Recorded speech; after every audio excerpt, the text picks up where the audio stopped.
so much of what transpires is about feeling really seen by the person you're in love with.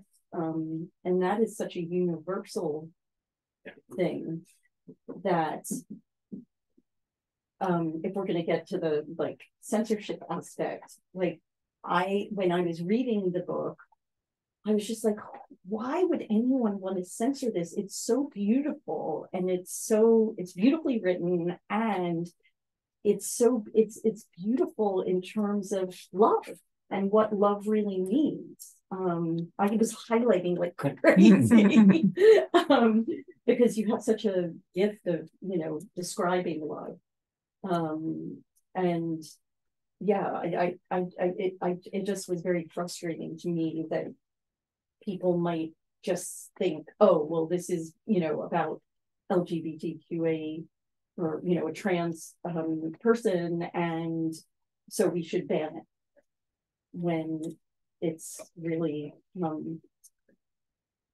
it's about love. No, I mean, I agree. And I think that is what is so insidious about the moment we're in now, and sort of what we are fighting against. I mean, again,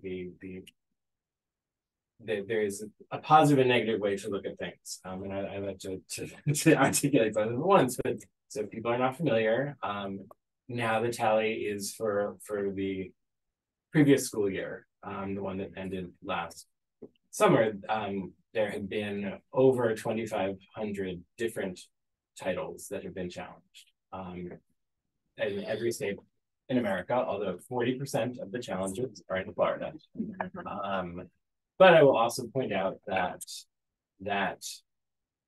Pennsylvania used to be the number 3. It has now fallen to number 4.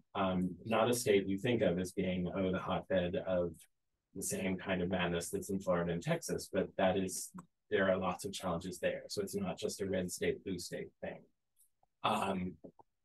Of the 2,500 titles, 40%, not a direct correlation with the Florida 40%, are LGBTQIA+ titles, so, which is extraordinary. So you can look at that figure 2 ways, and I think it is important to look at it both ways. On the one hand, there is obviously a very insidious, very organized effort to silence queer voices.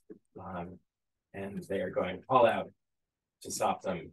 Legislation has passed in over 31 states about some sort of limitation of the freedom to read, whether it is putting it under the guise of sexual activity or sexuality, or whether explicitly saying we cannot have books about engaging in either LGBTQIA+ identity or discussions of racism, which many of these states have. So again, it is an unprecedented amount of challenges that the intellectual freedom community has never seen before. The fact that legislation is the means by which they're doing it is also unprecedented, and ties our hands in ways that we never thought that they would be tied. That's the bad news. The good news is that if you do 40% of 2,500, that means there are 1,000 LGBTQIA+ books so far that they are challenging. 1,000.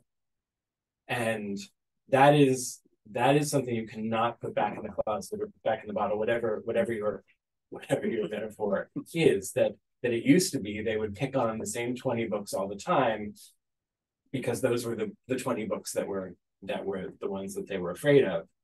But when you're afraid of 2,500 books or 1,000 queer books, that is not a stoppable force. That you're not going to keep 1,000 books out of the hands of kids who want to read.